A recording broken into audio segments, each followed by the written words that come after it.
इसी तरह तफसीर बग़वी में जल्द नंबर 1 सफ़ा नंबर 229 सूरह बकरा की 248 आयत की तफसीर में जो ताबूत का किस्सा है, ताबूत मूसा का, उस बारे में तफसीर बग़वी ने लिखा, वकानत किस्सतु ताबूत इन्नल्लाह अनज़ला ताबूतन अला आदम, कि अल्लाह सुब्हानहू तआला ने एक ताबूत हज़रत आदम पर नाजिल किया।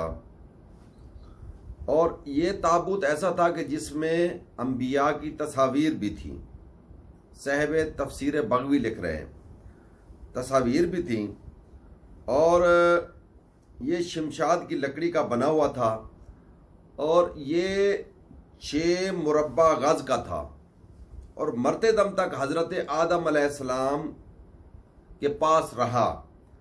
और फिर उसके बाद हज़रत सुम्मा बाद अज़ालिक इंद शीस, हज़रत शीस अलैहिस्सलाम के पास आया। सुम्मा फिर उसके बाद औलाद आदम उसकी वारिस बनती रही, यहाँ तक कि बालागा इब्राहीम, हज़रत इब्राहीम अलैहिस्सलाम के पास वो ताबूत पहुँचा।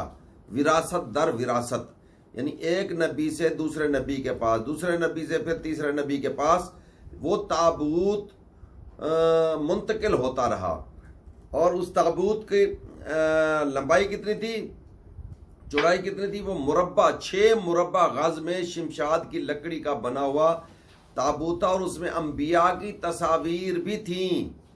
ये जहन में रहे कि अंबिया की तस्वीर भी उनमें थी, यानी तमाम अंबिया की, आदम से लेकर हज़रत मोहम्मद मुस्तफ़ा तक तमाम अंबिया की उसमें तस्वीर भी थी।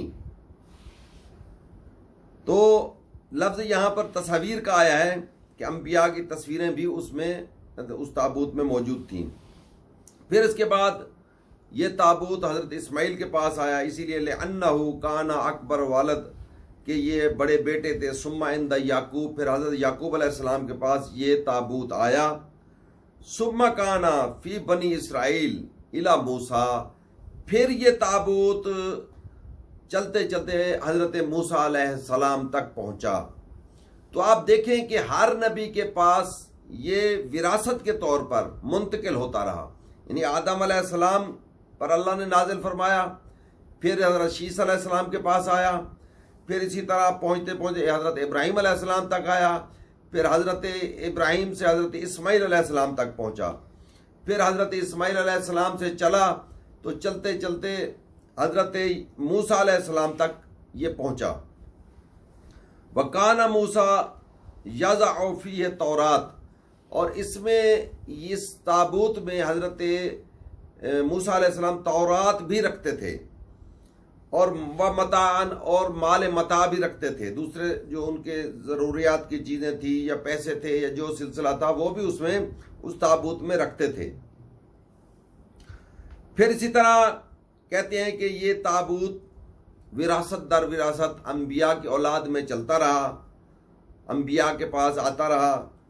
तो यहाँ तक के इला वक्त शमूएल इश्माईल, हज़रत इश्माईल नबी बनी इसराइल के जो थे उस ज़माने में वो पहुँचा। ये हज़रत तालूत से पहले जो नबी हैं उस ज़माने में हज़रत इश्माईल नबी थे, तो उन तक ये पहुँचा। तो मालूम हुआ कि अंबिया के पास जो कुछ थी, जैसे मैंने पिछले उसमें अर्ज़ किया कि तंदूर, उसमें अर्ज़ किया कि असा, उसमें अर्ज़ किया कि कमीज़, और उसमें ताबूत भी शामिल हो गया कि ये चीज़ें अंबिया में विरासत दर विरासत चलती रहीं चलती रहीं चलती रहीं। और इसीलिए हज़रत इमाम जाफ़र सादिक़ अलैहिस्सलाम फरमाते हैं कि अलवाह मूसा हमारे पास है, असाए मूसा हमारे पास है, यानी हम भी अंबिया के वारिस हैं। तो अंबिया के विरासत मौजूद है और अंबिया के वारिस मौजूद हैं, और ये विरासत दर विरासत उनका माल और मता तकसीम होता चला आया है और आखिर अंबिया से होते हुए ऐम अलैहिमुस्सलाम